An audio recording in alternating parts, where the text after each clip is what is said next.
Hello, class 12th. Today we will start our next chapter, that is the solid states. As it is our first chapter in our NCERT, but we are starting it after the completion of solution chapter. That is because the solid state, this chapter is now included in our syllabus this year. So here it is. The solid state. This chapter carries nearly 4 marks in your board examinations. Okay. This carries 4 marks. As we already studied the gaseous state in our class 11th and solution, that is liquid state, in our previous chapter. Fine. So here is the solid state. सबसे पहले solid state में we will go through the basic characteristics we already known about.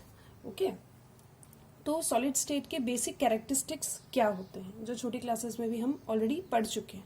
तो solids क्या होते हैं? Solid की कुछ characteristics लिखे हुए हैं, देख लीजिए. First point is your fixed shape. कोई भी solid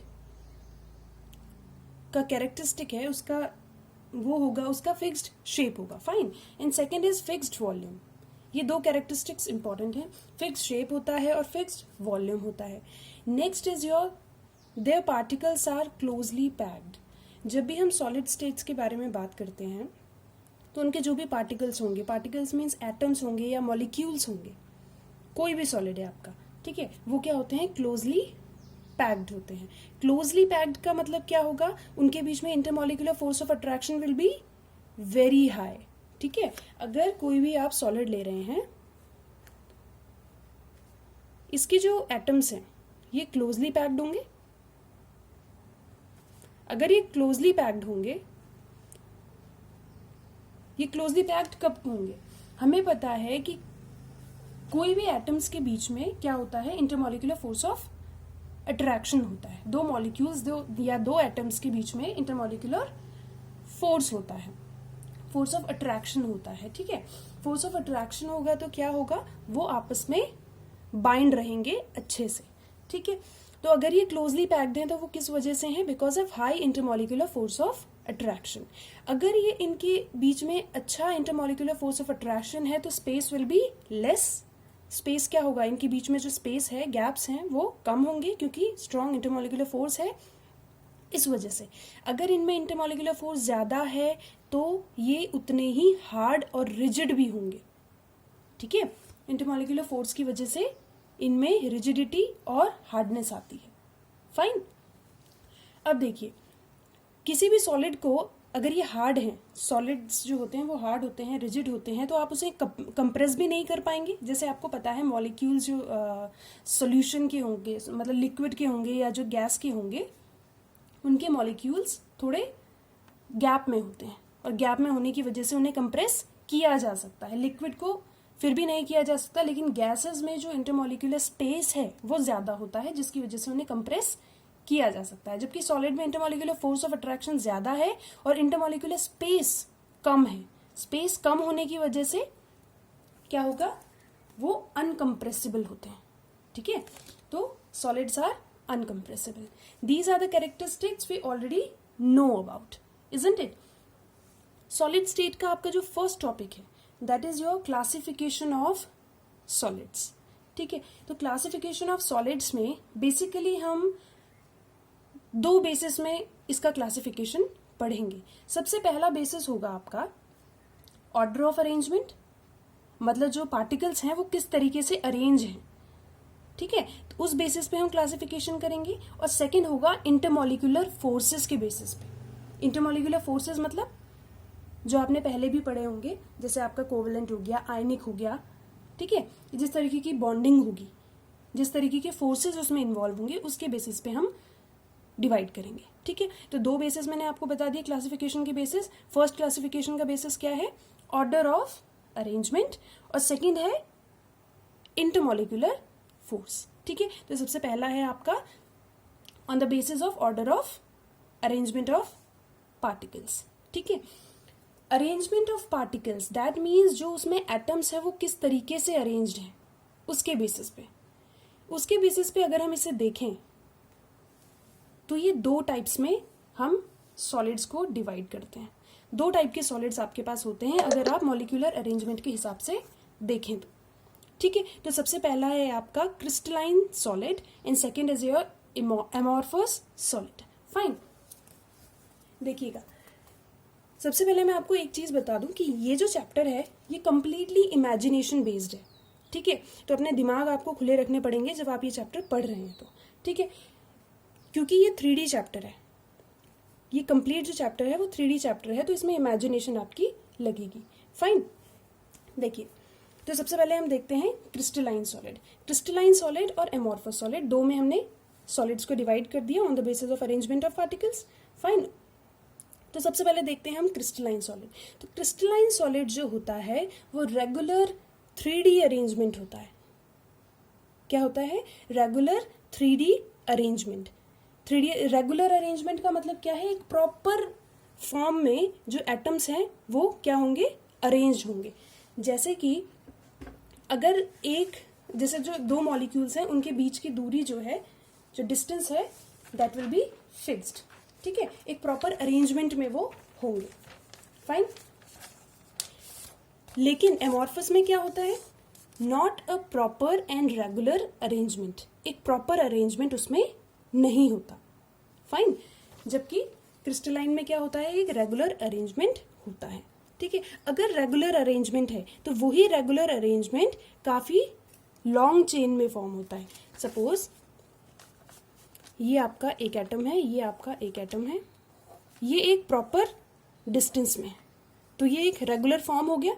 लेकिन अगर कोई ऐसे है, इस तरीके से है, ये क्या हो गया? आपका एमॉर्फस, ठीक है, जिसमें एक रेगुलर आपका कोई भी अरेंजमेंट नहीं है, ठीक है। अगर ये रेगुलर अरेंजमेंट बना रहा है तो इसी को हम कहते हैं लॉन्ग ऑर्डर्ड फॉर्म या फिर long range form. Long range form आपकी एनसीईआरटी में ये वर्ड गिवन है, इसलिए मैंने ये भी लिखा है, लॉन्ग रेंज ऑर्डर, ठीक है। अगर इस तरीके का अरेंजमेंट है, मतलब एक प्रॉपर अरेंजमेंट में आपके एटम्स हैं, तो वो क्या होंगे? आपके क्या होंगे? वो होंगे आपके क्रिस्टलाइन सॉलिड। ये मैंने सिर्फ एग्जाम्पल दिया है आपको, ये जो मैंने एग्जाम्पल दिया है आपको, ये मैंने सिर्फ 1D में दिखाया है, लेकिन यही आपका 3D अरेंजमेंट्स में होंगे, ठीक है। सपोज आपने ये ले लिया, ये क्यूबिक है, इसी तरीके से एक और क्यूबिक इसके साथ जुड़ा हुआ होगा,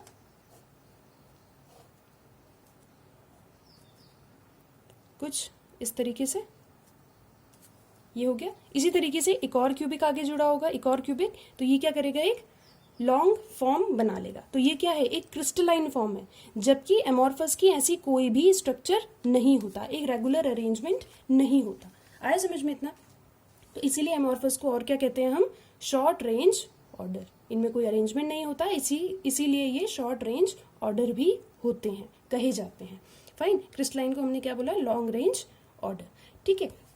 ध्यान रखिएगा, जब भी आप किसी भी क्रिस्टलाइन सॉलिड को क्या करेंगे? एक शार्प नाइफ से कट करने की कोशिश करेंगे, कट करेंगे तो आपको दो स्मूथ सरफेस मिलेंगे, ठीक है। जैसे कुछ भी आप क्रिस्टलाइन सॉलिड ले लीजिए इस तरीके से, ठीक है। सपोज आपने कोई भी क्रिस्टलाइन सॉलिड लिया और उसे आपने एक शार्प नाइफ से कट किया, तो आपको क्या मिलेंगे? दो स्मूथ सरफेस मिलेंगे, ठीक है। जबकि एमॉर्फस में ऐसा नहीं होता, ठीक है। एमॉर्फस में ऐसा नहीं होता। जैसे कि आपने सपोज एक चौक ले ली, ठीक है, चौक को आप तोड़ोगे तो क्या होगा? उसमें दोनों तरफ आपको जो सरफेस मिलेगी वो कैसे मिलेगी? थोड़ी रफ मिलेगी, है ना। दैट मीन्स वो क्रिस्टलाइन नहीं है।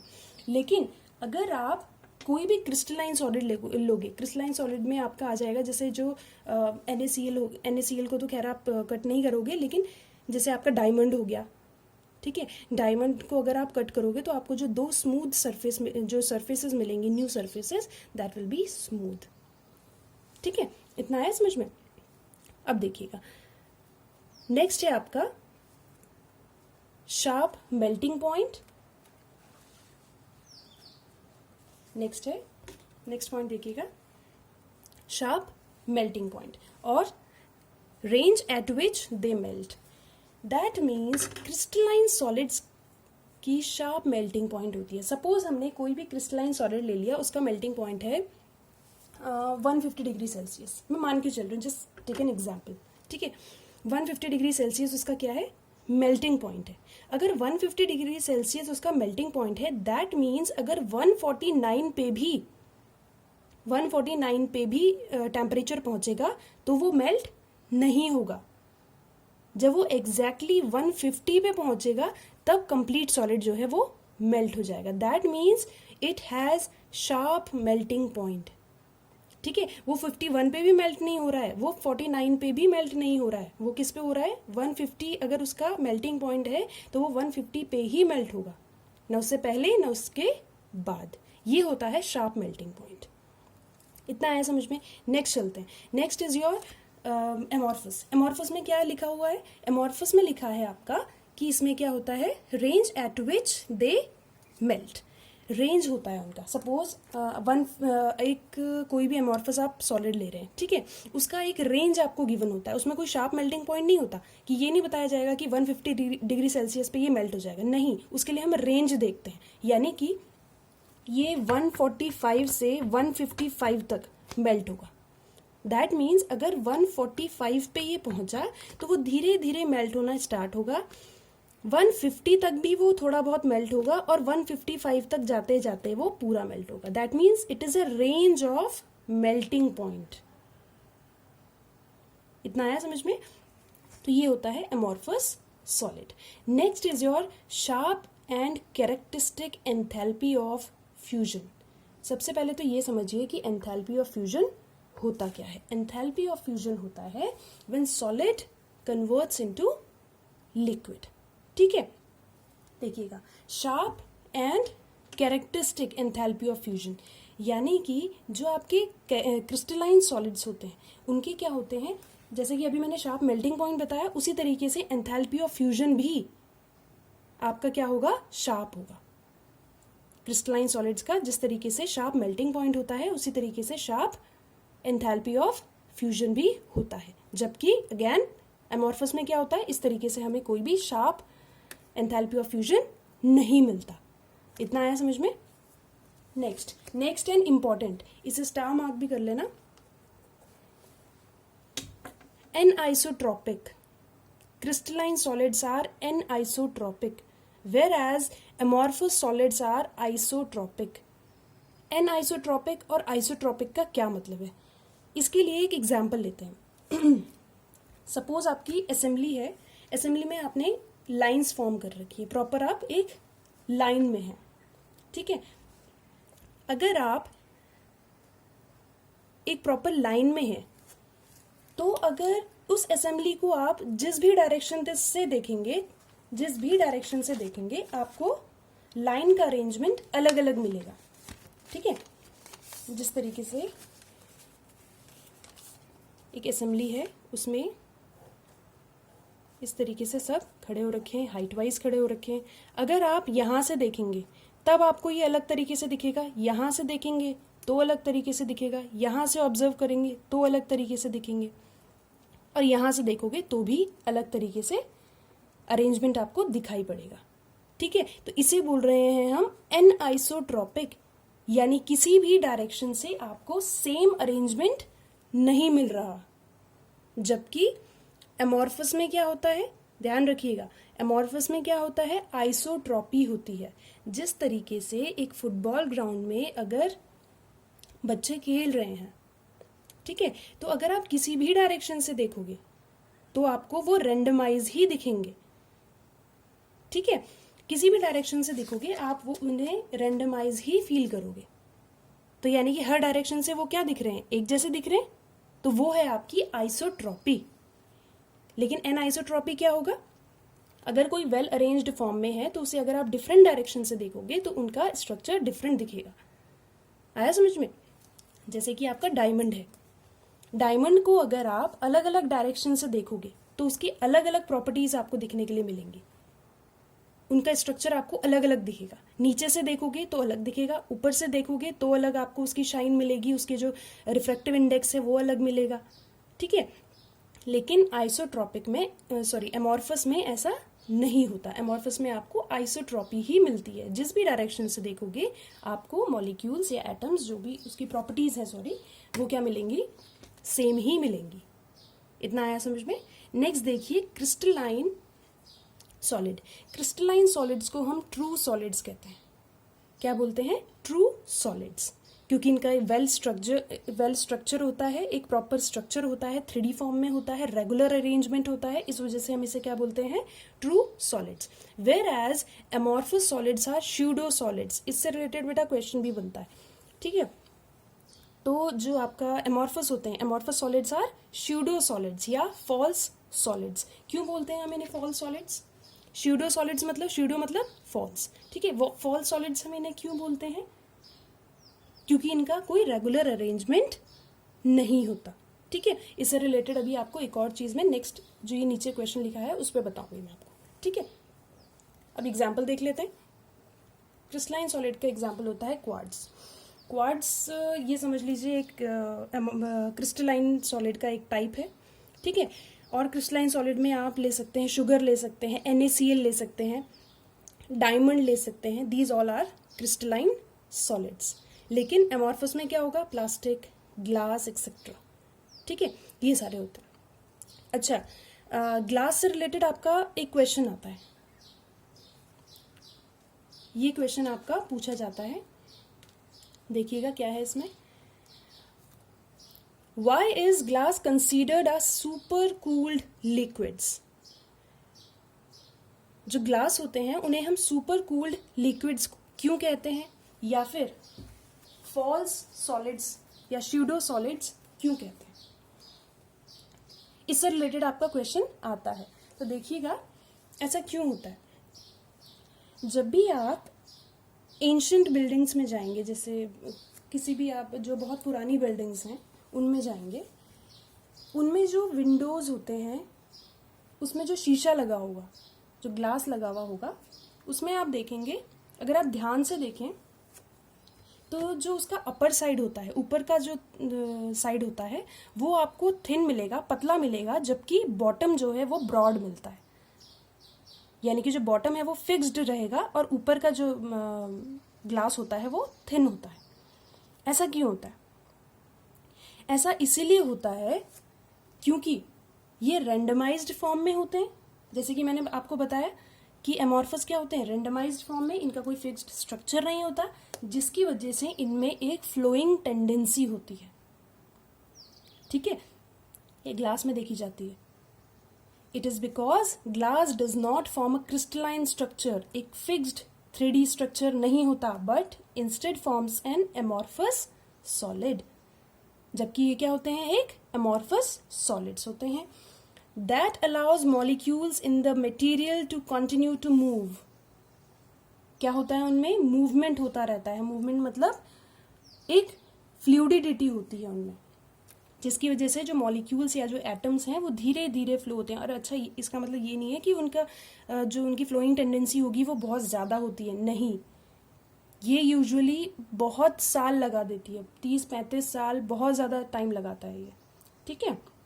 तो यूजुअली ये आपको बहुत एंशिएंट बिल्डिंग्स जो होती हैं उनमें आपको ये देखने के लिए मिलता है कि जो बॉटम है वो फिक्स्ड रहता है, जबकि ऊपर जो है वो थिन रहता है, जिसकी वजह से वो लूज हो जाता है, ठीक है। तो ये फ्लोइंग टेंडेंसी ग्लास में हमें देखने के लिए मिलती है, ठीक है। तो इसीलिए हम इन्हें क्या बोलते हैं? सुपर कूल्ड लिक्विड्स या फिर स्यूडो सॉलिड्स। आया समझ में? ये क्वेश्चन आपका आता है, ये कर लीजिएगा। तो ये तो हो गया आपका बेसिस, ये तो आपका क्रिस्टलाइन और एमॉर्फस हो गया, जो कि हमने किसके बेसिस पे क्लासिफाई किया? On the basis of order of arrangement of particles, isn't it? इतना आया समझ में? ये था आपका फर्स्ट बेसिस। सेकेंड है आपका on the basis of intermolecular forces, जो कि हम नेक्स्ट वीडियो में करेंगे, ओके।